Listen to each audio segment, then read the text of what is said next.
Bible in a Year, Day 56, Numbers 23 through 25. Then Balaam said to Balak, "Build me 7 altars here, and here prepare 7 bulls and 7 rams for me." So Balak did as Balaam had ordered, and Balak and Balaam offered a bull and a ram on each altar. Balaam said to Balak, "Stand here by your burnt offering while I go over there. Perhaps the Lord will meet me, and then I will tell you whatever he lets me see." And so he went out on the barren height. Then God met Balaam, and Balak said to him, "I have erected the 7 altars, and have offered a bull and a ram on each altar." The Lord put an utterance in Balaam's mouth and said, "Go back to Balak and speak accordingly." So we went back to Balak, who was still standing by the burnt offering, together with all the princes of Moab. Then Balaam recited his poem. "From Aram, Balak has led me here, Moab's king, from the mountains of Kedem. Come, curse for me Jacob.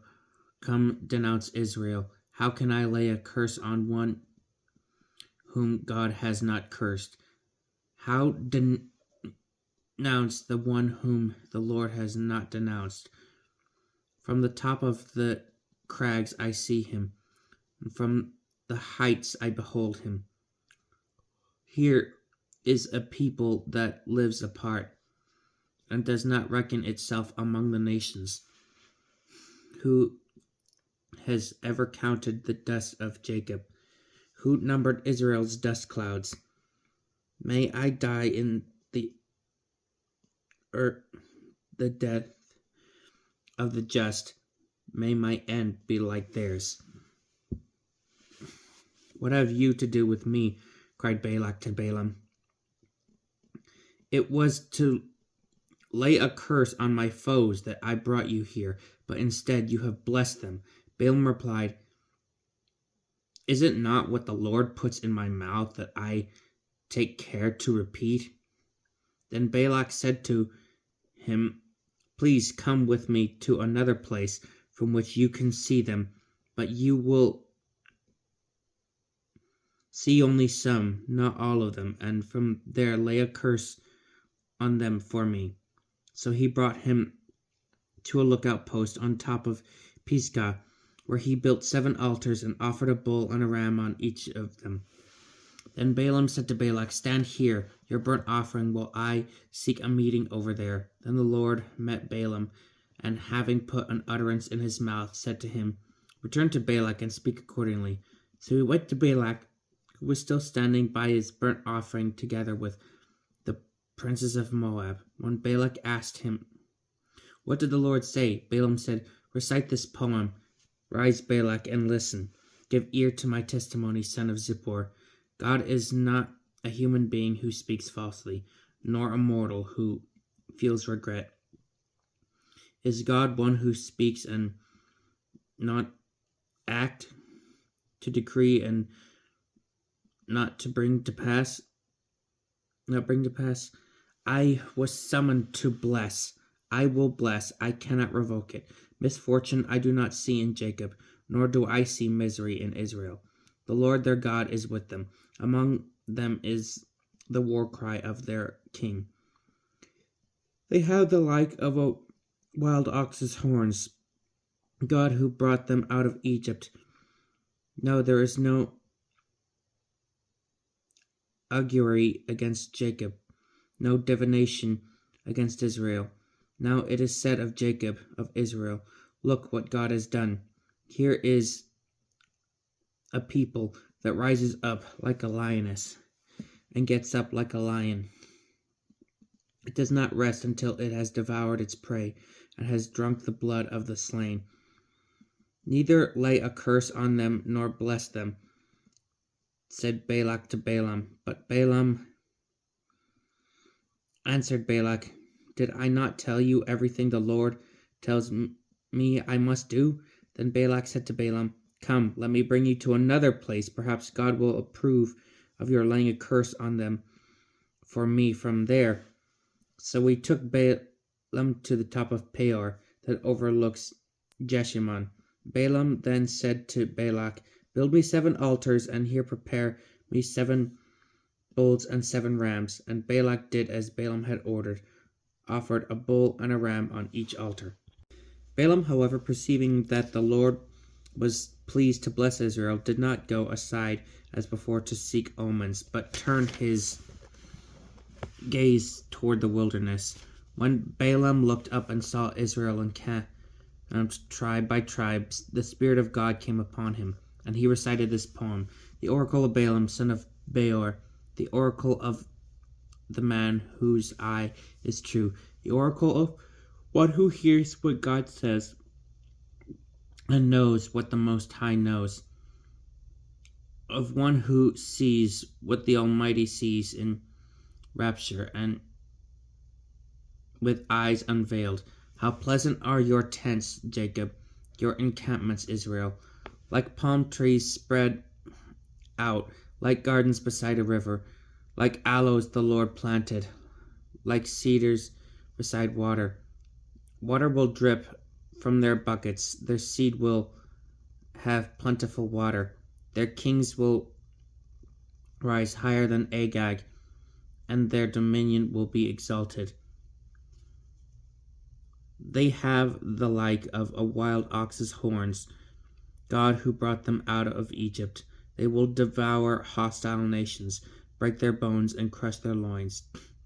Crouching, they lie like a lion, or like a lioness, who will arouse them. Blessed are those who bless you, and cursed are those who curse you. In a blaze of anger at Balaam, Balak clapped his hands and said to him, "It was to lay a curse on my foes that I summoned you here. Yet 3 times now you have actually blessed them.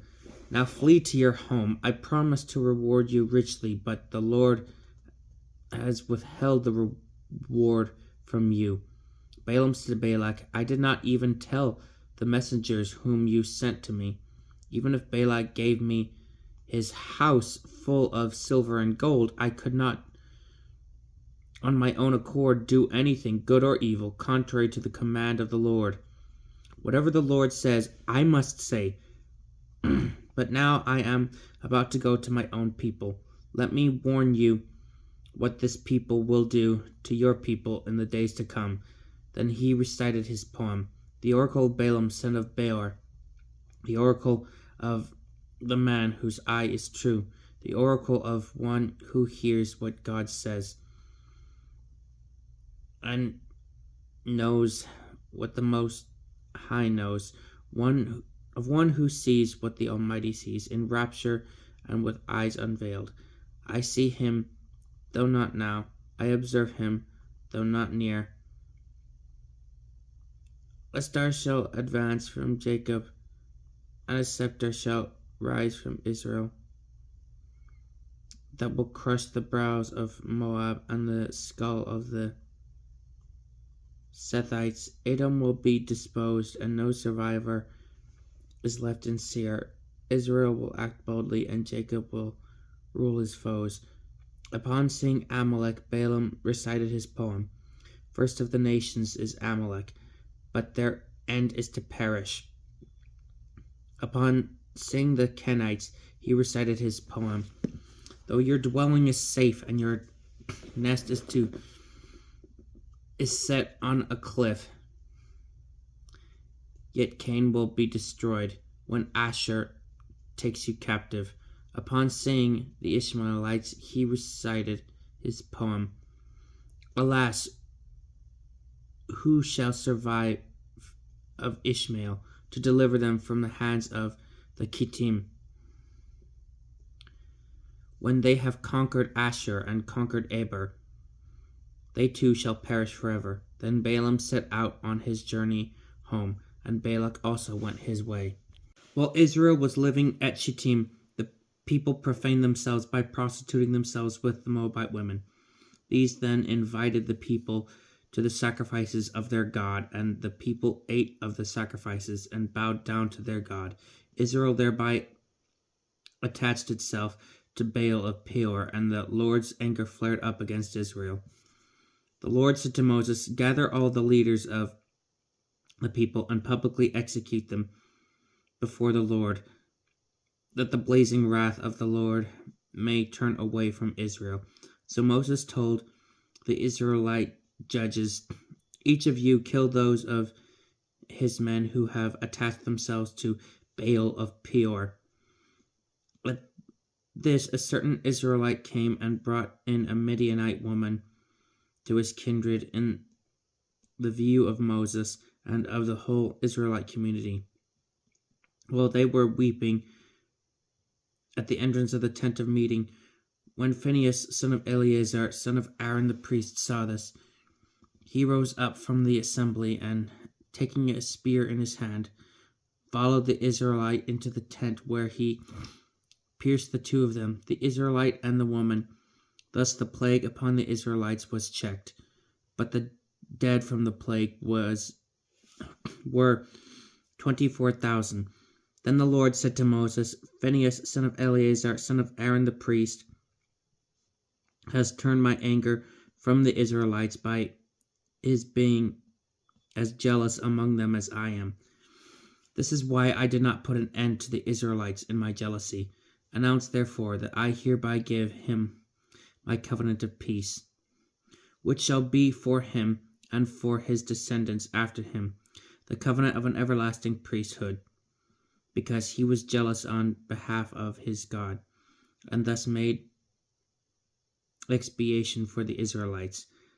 The name of the slain Israelite, the one slain with the Midianite woman, was Zimri, son of Salu, the prince of a Simeonite ancestral house. The name of the slain Midianite woman was Cosbi, daughter of Zur, whose head of a clan, an ancestral home in Midian. The Lord then said to Moses, "Treat the Midianites as enemies and strike them, for they have been your enemies by the deceitful dealings they have had with regarding Peor and their kinswoman Cosbi, the daughter of a Midianite prince, who was slain at the time of the plague because of Peor." This is the word of the Lord.